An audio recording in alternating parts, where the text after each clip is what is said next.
Thank you for tuning in to Zim News Beat TV with Robert Tapfumani.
Sorry, I got a mistake.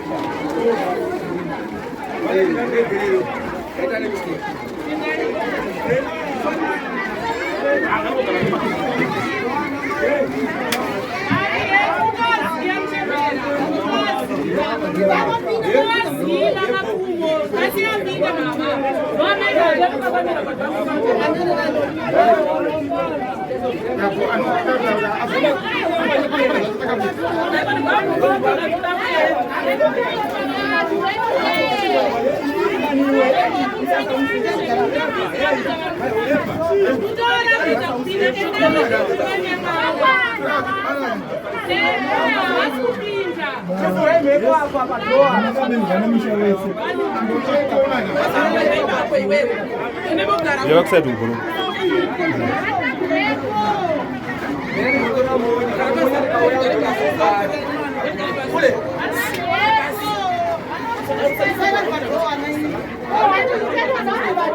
It's okay.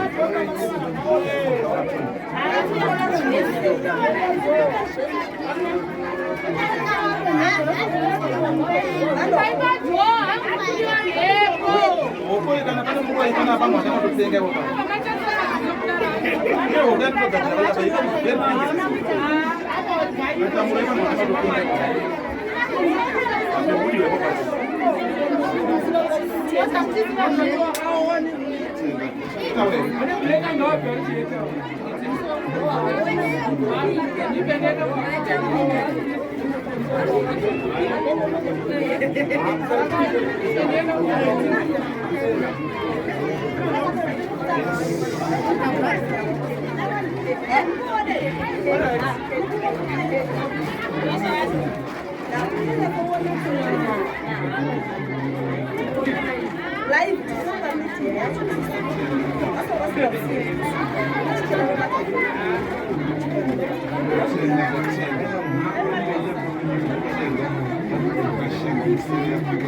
Notenda usana Christians in power right on faith right in judgment yes. Notenda baba usana kulie yes. Christians in power right on. Yes, Christians in power right on.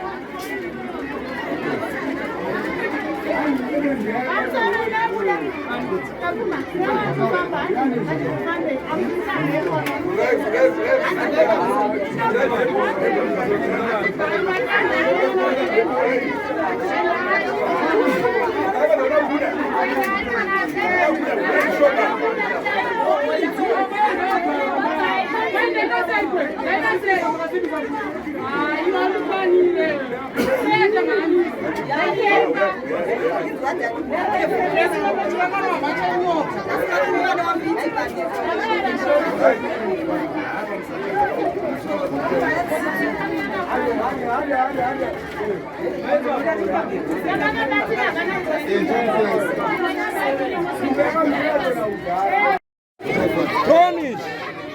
Ushakulenga wanditi. Manako mana wa. Azima tsara nguro ushakulenga watsara nguro pakati pechi pedenga. Baba vombe zvakanaka.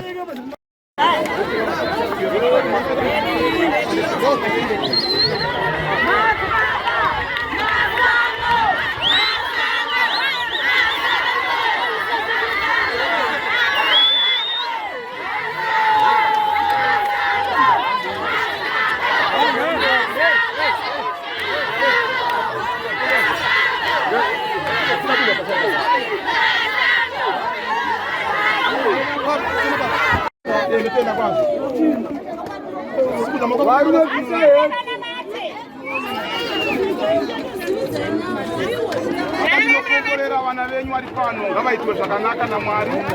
Tinotenda kuti vose vari pano vari kuchema nemweya unovatambudza. Mweya wetsvina ngauparadzwe, mweya wetsvina ngauparadzwe. Mweya wamadzinza usingade kubudirire ngauparadzwe. Mweya wamamerekisi anoparara zvatsarukano ngauparadzwe.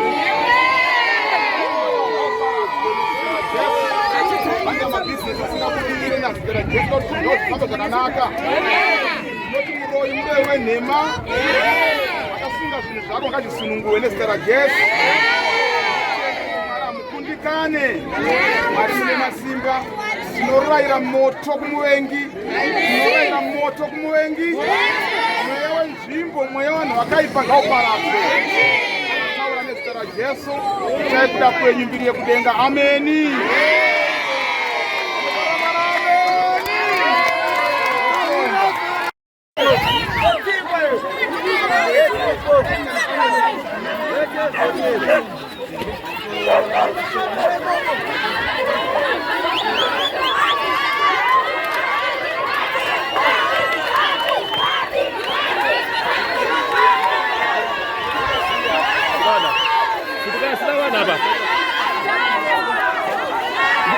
Selamat apa?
stop, hapa.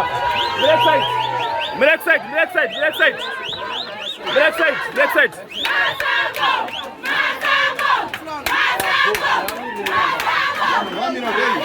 Well, go to the back.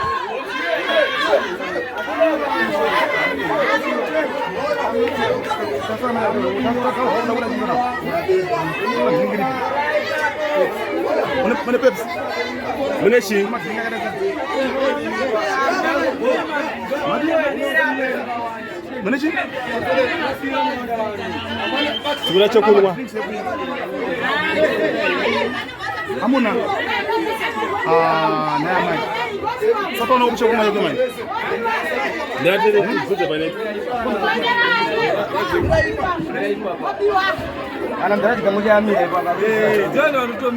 For these and more stories, tune in to Zim News Beat TV with Robert Tafumani.